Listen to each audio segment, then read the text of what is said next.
All right. How's everybody doing today? Medium levels? All right. So I'm going to talk to you today about how pandemic made us remote friendly. But first, let me introduce myself. I'm Darko. I'm originally from Belgrade, Serbia. I live in Amsterdam for the last 10 years, and 3 out of 4 of my grandparents are Croatian. I think this gives me some street cred to talk about, traveling around and remote work. I started by building websites back in '99. Then I built all kinds of enterprise software. And then about 7 years ago, I started building teams. And in this capacity, I also joined Freshbooks. You can find me on pretty much any social network with my username Dachas.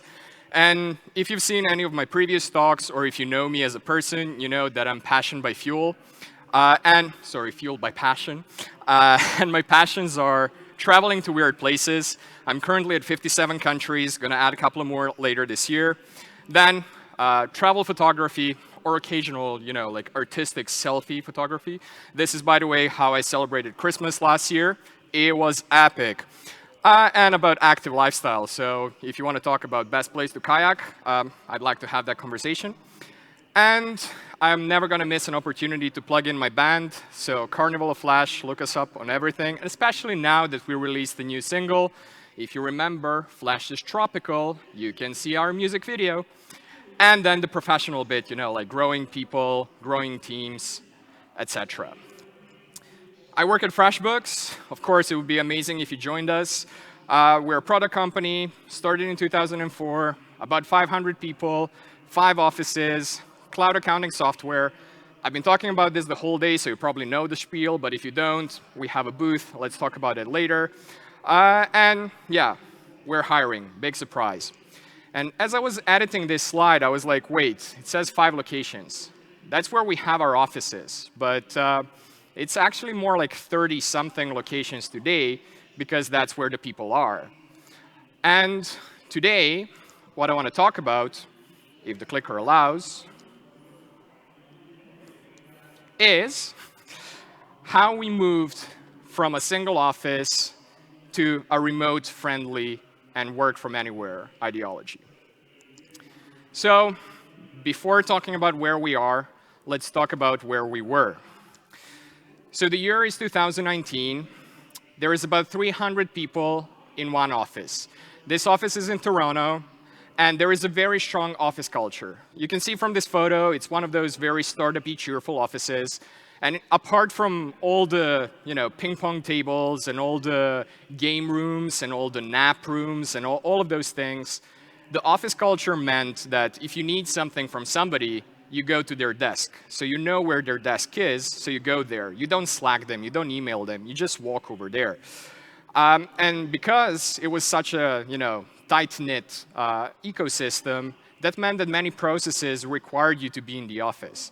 And that was like, HR onboarding, getting your hardware, getting your accounts. But also, if you're a developer, that meant that probably you're in the office because from the office you have production access. And then if you're on this very weird once-in-a-lifetime working from home setup, then you have some VPN which you hate, but it's available, but nobody really uses it. And early 2019, there are some plans to open international offices, but nobody really knows what that means. So, executive level people are talking about strategies and all of that, but when I interviewed some engineers, like, how is it gonna look in day to day? They were very honest and said, like, I have no idea, but I'm very curious to see. So come 2020, we're still pre-pandemic. Amsterdam office starts, and there's about 3 people in there, one of which is in Canada on training. That was me, by the way. And then, of course, we experienced time zone issues because up until this day, everything was happening in the same building, in the same time zone. And now there is this small group of people 6 hours ahead. And they're complaining when a meeting is booked at 9 p.m. But how is it 9 p.m.? It's only, just around lunchtime. So we also had group meeting issues because there is 10 people in one office, and then there is a small phone somewhere in the middle, and there is 2 people on the other side of the ocean trying to say something, but nobody hears the small phone. And processes were still very heavily dependent on that office. So everything that I mentioned before, so all the HR, all the IT, that was still heavily dependent on the office because there's, again, 3 people across the sea. And then the world ended, as well as the batteries on this clicker. Or maybe it did not. So we came to the new normal. So what is that? Well, there was a very important rapid response happening because overnight, the remote team changed from those 3 people in Amsterdam to about 400 people, or every single employee of Freshbooks. So it was very apparent that we needed decentralization of processes. And it was like a roadmap of 6 months or a year compressed into about a month because we had to do it, because now it impacts 100% of the employees. Another thing that was very important at the time was to recognize that a change is sudden, that it's extreme, and that the state that we were in is not normal. So, of course, I'm using the new normal branding, but it was not normal that overnight you're not allowed to go to the office, that overnight you're not sure how you get your new accounts for new employees. And also, for everything else that you were just walking to a certain desk and doing, how the hell do I do it right now? And kudos to all of our teams who really, really made it happen in, well, honestly, like 2 months time frame, work that would normally be in a year. So we needed to build the new normal. And so the most important thing that we've done at the very beginning of the pandemic was keep the camera on. So it's normal not to be perfect. It's normal not to have the best hair. It's normal that, if you maybe today feel like not even being a human, that you still turn the camera on. And sure, if you're feeling too down, take a sick day. But if it's one of those where it's like, I'm in my pajamas, why should I even bother?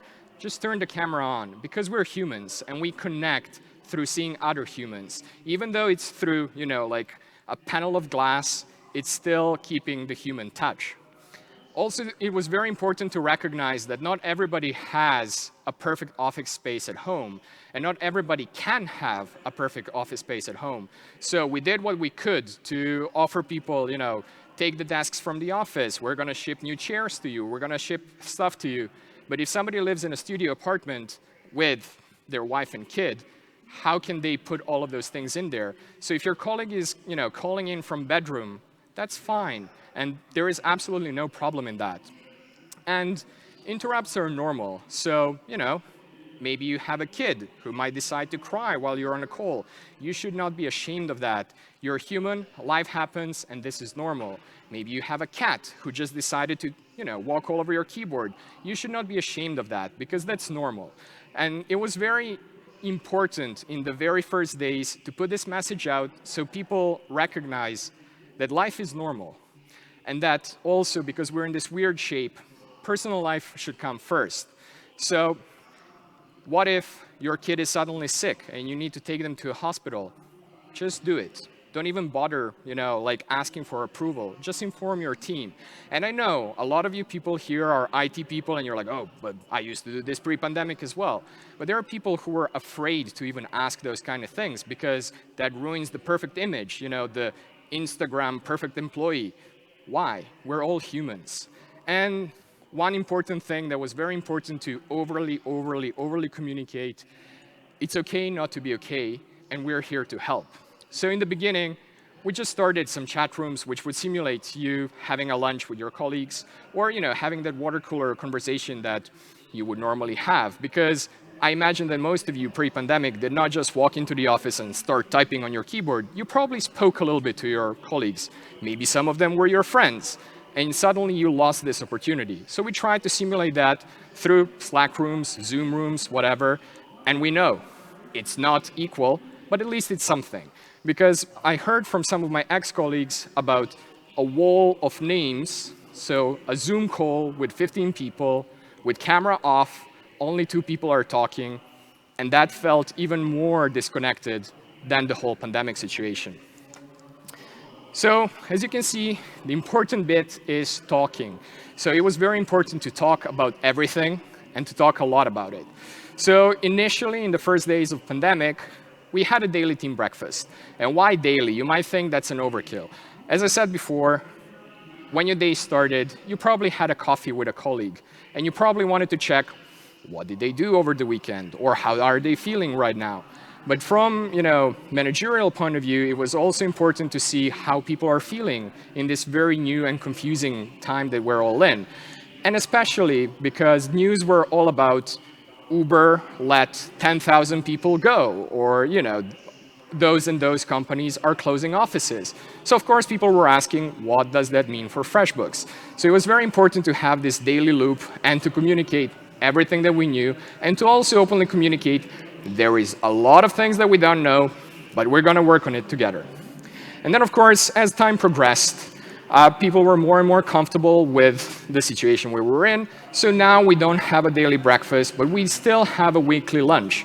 And the thing which I love about the weekly lunch, it's nothing about work. So it's all about what, where to go, what I said before, kayaking, or maybe riding your bicycle, or what was the dish that you cooked last week, or something completely random. And I really, really appreciated that, because in the remote world, we spent a little bit too much just focused on work and forgetting that there is something else happening in the life. And our weekly team lunch kind of caters for that. Another thing that's important in remote setups is over-communication. So both from your managerial point of view, you will have to repeat your message many, many times, but it's very important to teach your teams to over-communicate as well. Because when people were sitting next to each other, there were all of those small communications where like, oh, could you just help me with this? Or, oh, I'm currently stuck with this. Do you have a minute? And somehow in the remote world, we feel that this is not okay, that those small interruptions are not okay because it is a big interrupt. Maybe they're busy and everybody's busy. But no, people are not busy all 8 hours of the day. So we pushed and pushed and pushed people to, if you're stuck, just put a Slack message. And there is nothing bad in it. And also, just maybe go like, oh, I just finished this. If anybody's available, please look at it. So it is not immediate response request. It's more just like an update, as you would when you're maybe doing that like, oh yeah, pull request moment in the office. Or maybe you're not doing that, and that's also OK. But it was also important to put it out there that if people are spending way too much time writing walls of text as a response to your message, that it's absolutely OK to do an ad hoc 5-minute call.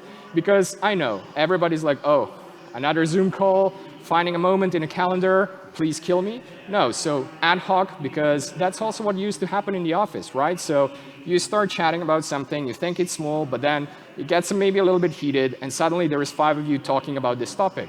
Why cannot we do that online? Well, actually, we can. So even with this being said, it's important to prefer written and asynchronous communication. So it's like if you're doing meetings, it's important to leave a trail of those meetings. So what were the decisions? So that people who come later, who missed that meeting, or maybe who are in a different time zone and who could not come to your meeting, that they know what decisions were made. Because if you depend on oral culture, well, you're very much limited to one small location.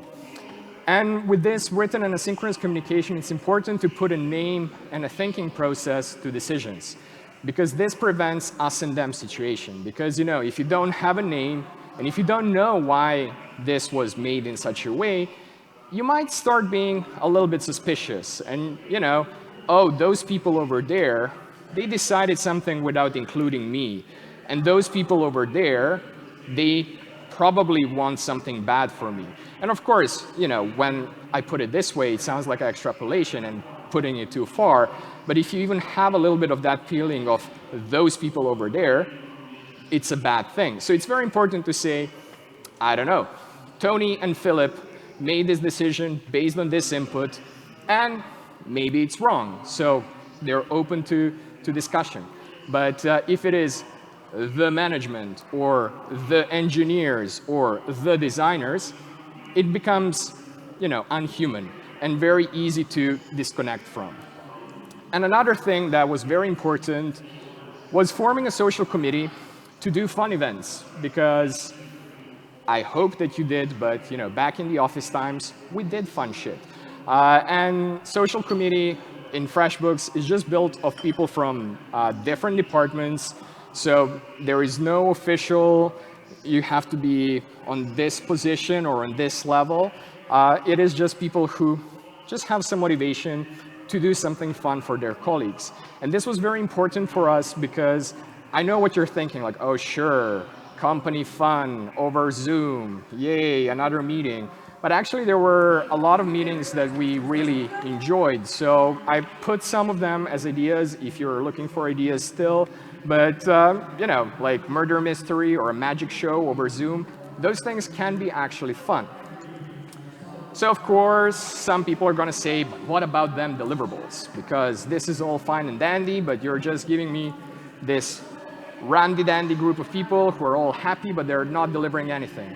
Well, if you set clear expectations and empower people who are responsible for something to actually be able to make decisions about those things, it's going to be good. And when I talk about... oh, I'm back. Sorry about that. So when I talk about setting clear expectations, it is not just, what's on this ticket. It's also what is our roadmap for the whole company? What is the goal of the team? What is your personal goal? So all of those should be formalized, should be known, and should be visible. And they should be visible at pretty much any time. And if you're owning one of those processes, you should be able to make decisions without going to your manager and they going to their manager and them going to, I don't know, some executive or whatever. But if you're the owner, you're making decisions. It is important to embrace day-to-day flexibility in return for accountability.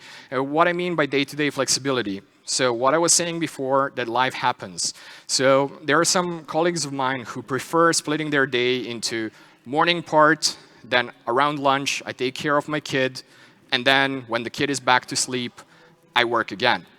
I personally don't like this model because I think it's very, interfering with personal life of those people.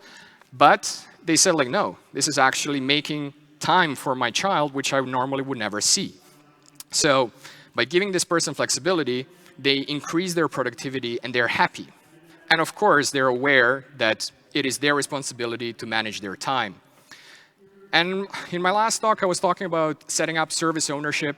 And I want to expand that from just, being on call for your services and, being paged. But if you have bigger teams, and if there is, let's say, 5 teams that are working on the same vertical, they should know what other teams are working on. So like cross-cutting code reviews, maybe even a touch point moment for everybody who's in this group.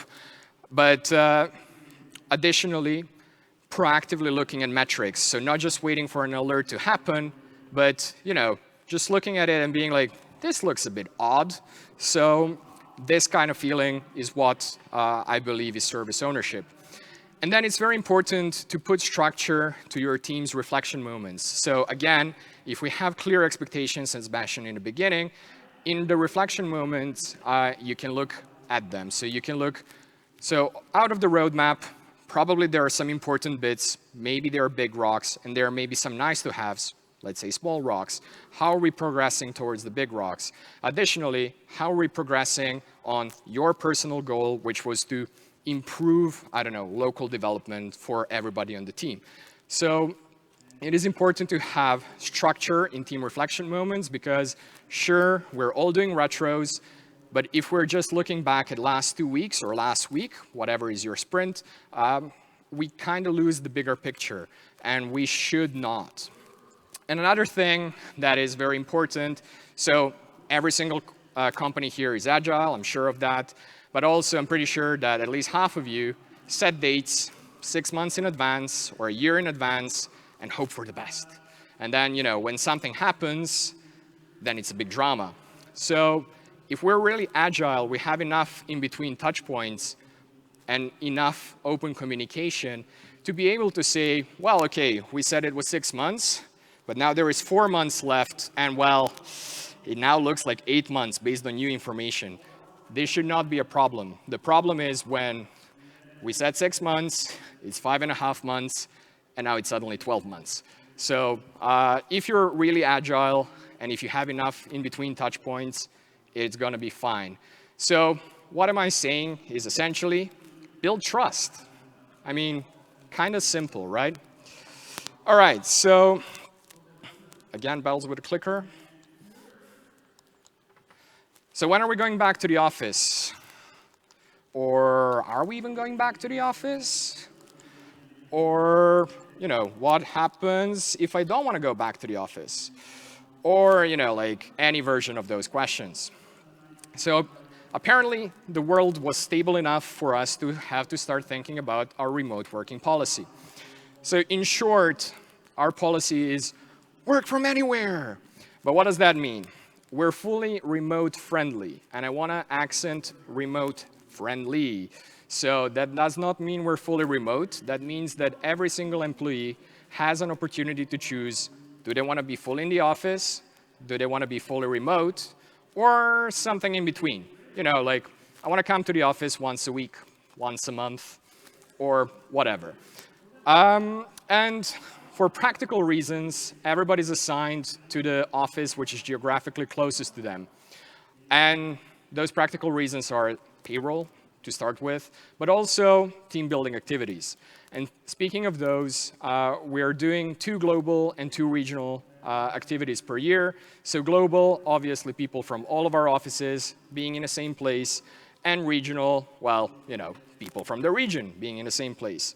And one thing which is very important in this setup is that there are equal rights and opportunities for all Freshbookers. Doesn't matter which format they opted for. And why is this very important to start communicating from the very beginning? Some managers prefer seeing their people, and they don't trust their people if they're not in the office.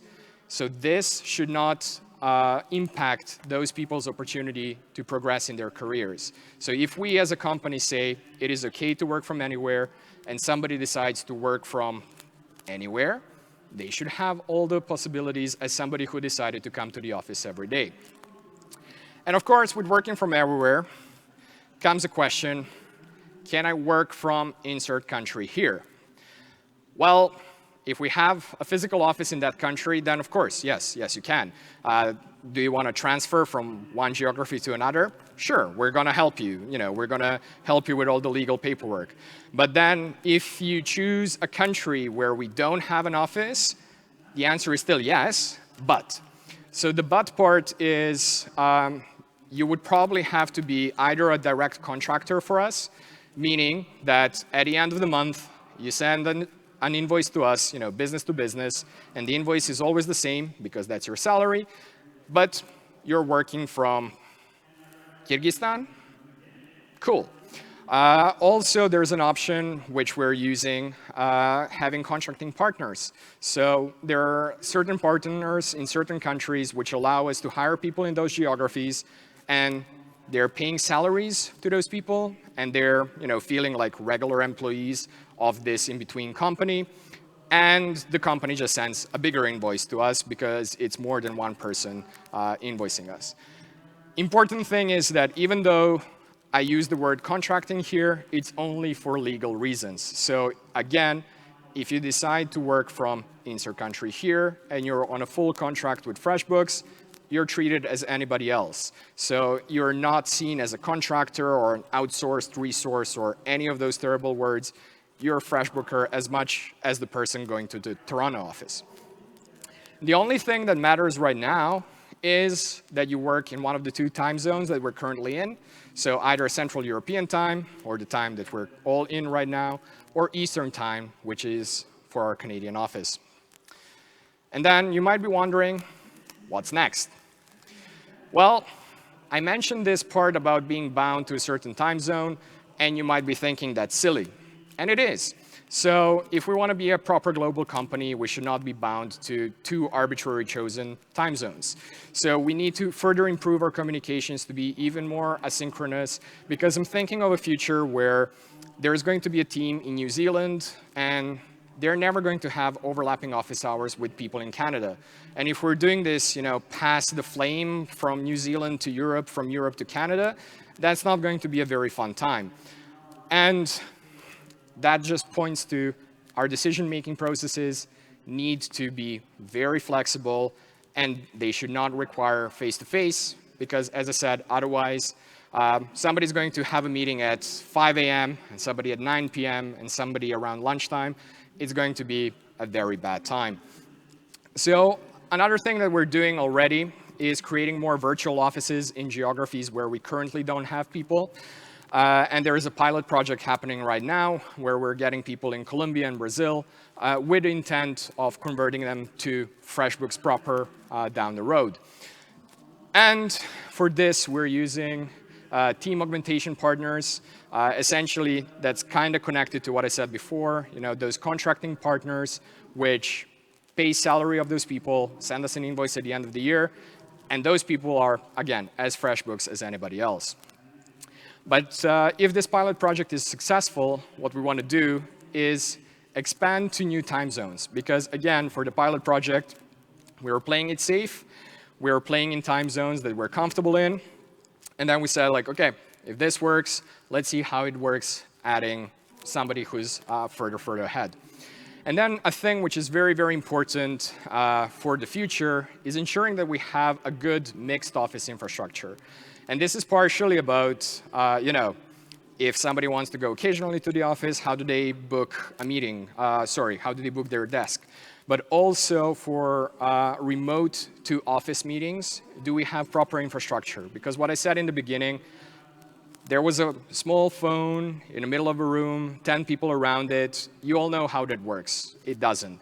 So how can we create a comfortable working environment for this mixed office? And also, how do we ensure that in the mixed office setup, we do not create us and them situation of people in the office versus people who decided to stay remotely?